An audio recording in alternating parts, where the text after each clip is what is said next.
মোল্লা সাইদি সাহেব নামে এক আল্লাহর গোলামকে পেয়েছিলাম কোটচাঁদপুর কলেজে। আমি যখন ইংলিশের হেড ছিলাম তখন 1972, 73, 74 সালের কথা। সোলাইমানপুর মাদ্রাস মসজিদের বার্ষিক ওয়াজ মাহফিলের প্রধান অতিথি। আমি যাওয়ার সময় টেলিফোন মাইকিং হচ্ছে, মাইকিং শুনলাম। তখন আল্লাহ শব্দটা শুনলেই কলিজা জড়িয়ে যেত, সেই সময়ের কথা আমি বলছি। ক্লাসে পড়ালাম, প্রিন্সিপালকে বললাম যে আপনার বাকি টিচাররা কি আজকে বাকি ক্লাস নেবে আরো? তো ওখান থেকে দুইজন এসে বলল আমরা নেব না, তুমি একাই পড়াও। আমি ঠিক করলাম 4 ঘন্টা পড়াবো। তো 3 ঘন্টা আমার ইংলিশের সাবজেক্ট, এটা উপরে যা পারলাম বললাম। আমি একটা দিনও আলহামদুলিল্লাহ না পড়ে কোনো ক্লাসে যাইনি। শেষে আমি বললাম যে আমি আসতে মাইকিং শুনলাম এখানে নাকি কোন এক আল্লামা দেলোয়ার হোসেন সাইদি সাহেব আসবে সোলাইমানপুর অমুক মসজিদে, সেখানে মেলা বেহেশত বিক্রি হবে। তো আমার দরকার, আমি যাব, যদি তোমরা যেতে চাও। দেখছি ছেলে মেয়ে সব উঠে গেছে, 550-600 আমার ছাত্রছাত্রী থাকতো। আমি বললাম যে মেয়েদের মতো ব্যবস্থা নাই, তোমরা ছেলেদের মধ্যে যারা যেতে চাও আসো। আমি মোল্লার ওয়াজ শুনলাম।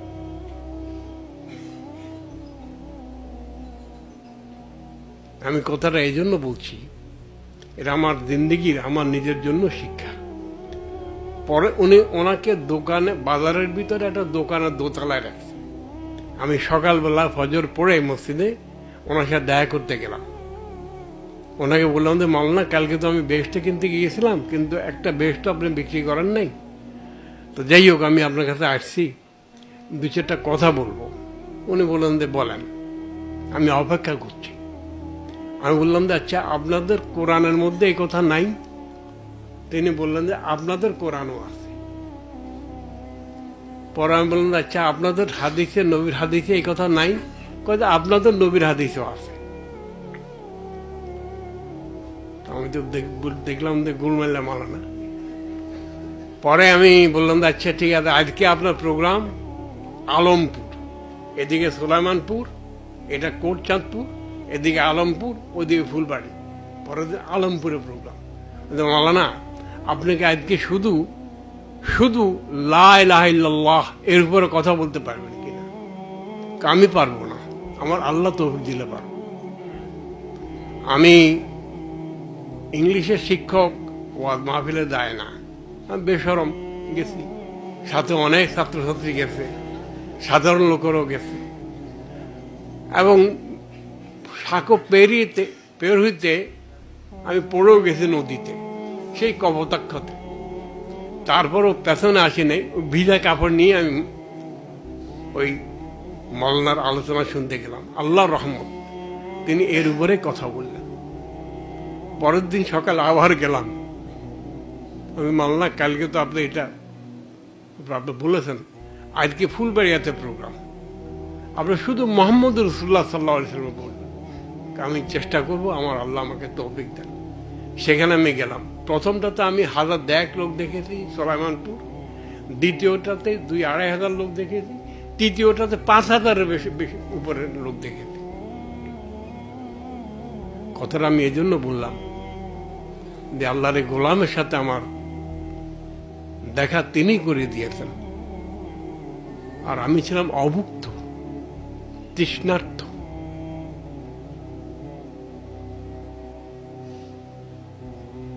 আমার ক্যান্সার হয়েছে, আমি আল্লাহকে শিকায়ত করি নাই। আমি দোয়া করছি, আল্লাহ আমি যেন তোমার বিরুদ্ধে কিছু না বলি, কোনো অভিযোগ না করি। কিন্তু আমি ওই সময় শিকায়ত করছি, আল্লাহ কি দিয়েছিল আমাদেরকে, আর এখন আমরা সে কথাগুলি বলতে পারি না কেন? আমার স্বাদ লেগেছে সাইদি সাহেবের কথা এই জন্য যে আমি ছিলাম তৃষ্ণার্ত। এখন আল্লাহ তাআলার মেহেরবানি দেখুন, আমি নামাজ পড়তাম না যখন, তখনও মাল্লা মোহতারাম, ওই বার্ষিক যে মাদ্রাসায় ওয়াজ মাহফিল হইতো সেটাতে কিন্তু চাদর একবারে ভালো মতো পরিষ্কার পরিচ্ছন্ন করে যেতাম। কিন্তু প্রথম যে আয়াতটা পড়তেন 3 ঘন্টা ওয়াজ করতেন, আয়াতের তর্জমাটাও পেশ করতেন না। আর আজকে দেখেন আল্লাহর রহমতে শুধু আমাদের এদেশেই না, সারা দুনিয়াতে হয়েছে, কিন্তু এদেশে অনেক, আমি মনে করি এটা আল্লাহ তাআলা বাংলাদেশের প্রতি বহু অনুগ্রহ করেছেন। এটা সবচেয়ে বড় অনুগ্রহ যে দায়ী আল্লাহ তিনি বানিয়ে দিয়েছেন। তার মধ্যে 2টা গোলাম এখানে আছেন। আমার প্রথম কথা শেষ, আমার মনে হয় যে সাইদি সাহেবের এই ওয়াজ শোনার পরে আমি ঢাকা চলে আসলাম। তাঁতি বাজারে গিয়ে দেখলাম মুরব্বীরা বসে আছেন। আমি তাদেরকে বললাম যে আমি একটা খনির সন্ধান পেয়েছি। কি? এই আপনার লোক পাঠান, দেখেন।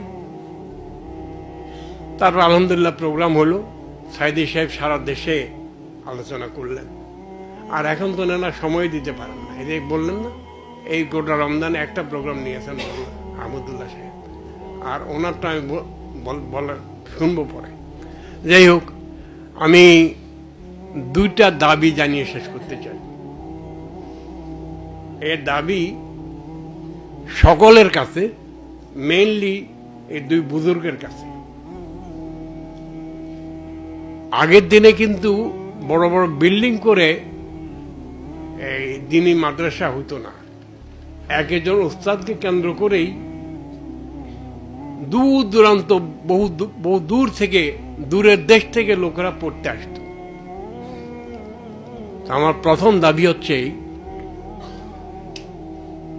আপনাদের মতো যারা আছে, আমি আবার বহু বছর ওয়াজ মাহফিলে বহু বছর যাই না, আমি যদি যত শুনবো ওয়াজ মাহফিলে সত্য কথা বলবে, আর এটা আমাকে আমল করতে হবে, এত পারা যাবে না। এখন আমার দাবি যে আমি চাই যে এই হযরত মাওলানা আহমদুল্লাহ সাহেব এবং সাইফুল্লাহ সাহেব, কে সাইফুল্লাহ নাম রাখছে আল্লাহ জানে, এত সুন্দর নাম, তো আপনাদের সারা দেশে ডিভিশনাল হেডকোয়ার্টার এবং ইম্পর্টেন্ট জেলা এবং ইম্পর্টেন্ট কিছু আগের সাব ডিভিশন এবং ইম্পর্টেন্ট কিছু থানা, এটা আপনারা বাছাই করে নেবেন। আল্লাহ তাআলা আপনাদেরকে দীর্ঘ হায়াত দান করুন। আপনারা এখানে মোবাইল মাদ্রাসা করে ফেলবেন এবং স্টাডি ক্লাসের মতো এখানে আপনাদের আলোচনা 2 দিন 3 দিন 4 দিন চলবে, এবং এখানে এটা একটা মাদ্রাসা হয়ে যাবে, ঘর নাই কিন্তু মানুষগুলি আছে। আমার চৌধুরী ডাক্তার হাসান, উনি অনেক সুন্দর সুন্দর কথা বলেছেন। তো একটা দাবি, এটা কি মানা হলো? চেষ্টা করার, হ্যাঁ, আচ্ছা, এটা শুধু ওনারা দাবি করলে হবে, ওনারা মানলে হবে, আপনাদের মানতে হবে না? আপনারা কে কে মানলেন? আমার নিচে নিশ্চয় বোনেরাও মানছে। শেষ, 1 নম্বর দাবি শেষ। 2 নম্বর, এই পাগল বহু বছর থেকে, সেই 72-73 সাল থেকে একটা আবেদন জানিয়ে আসছিলাম। সেটা হলো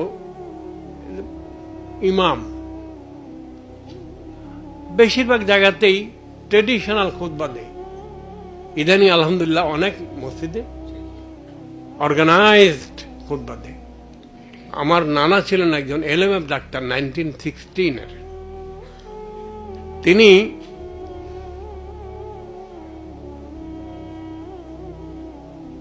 বছরের প্রথম 3 মাস যত রুগী আসুক, চিকিৎসা শেষে তৌহিদের দাওয়াত দিতেন।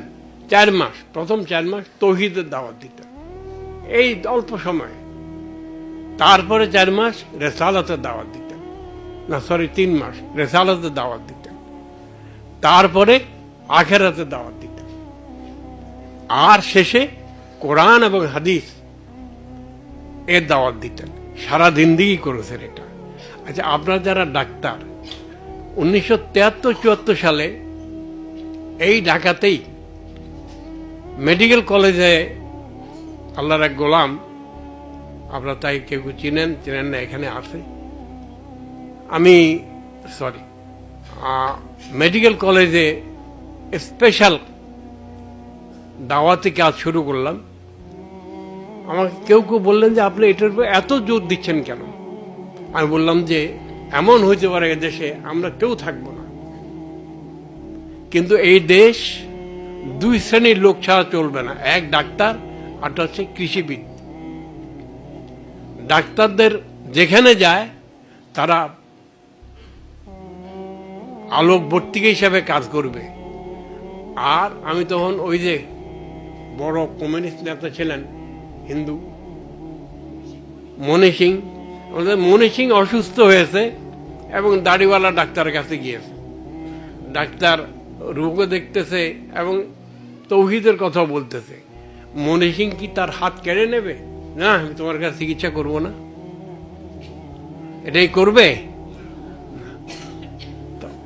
এই ডাক্তাররা তারা আলোকবর্তিকা হিসাবে বাংলাদেশের এক একটা এলাকাকে উজ্জ্বল করবে, আলোকিত করবে।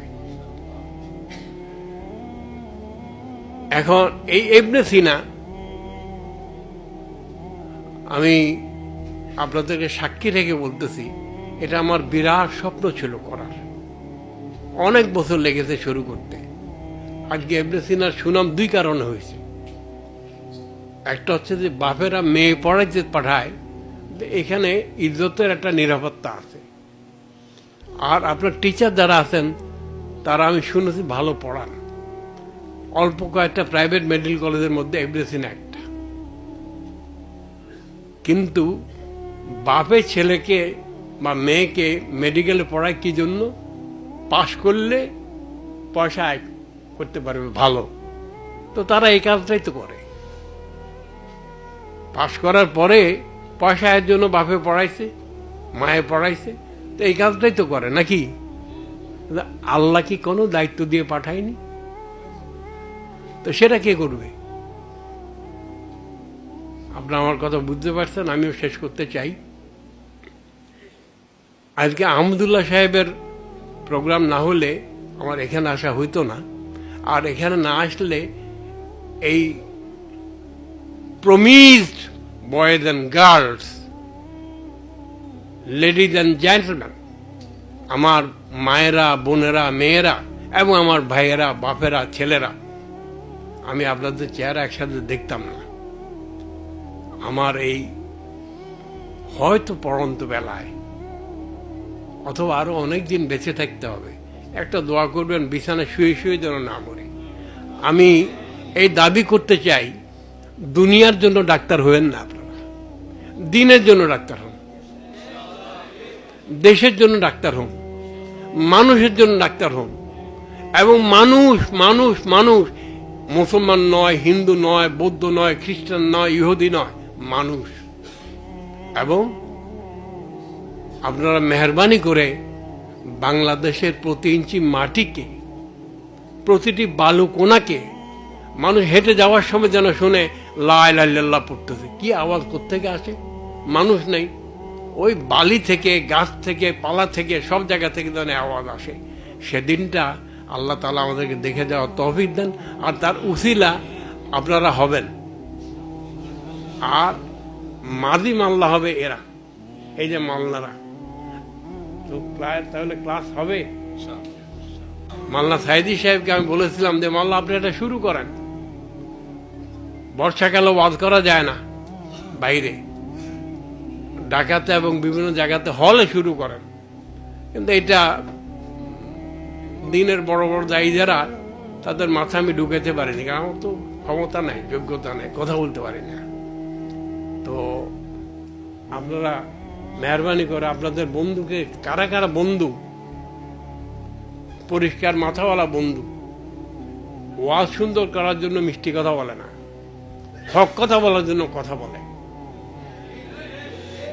তাদেরকে আপনার মেহরবানি করে এই ক্লাস অনেক টিচার দরকার আমাদের। সারা দেশ অন্ধকারে ছেয়ে গেছে।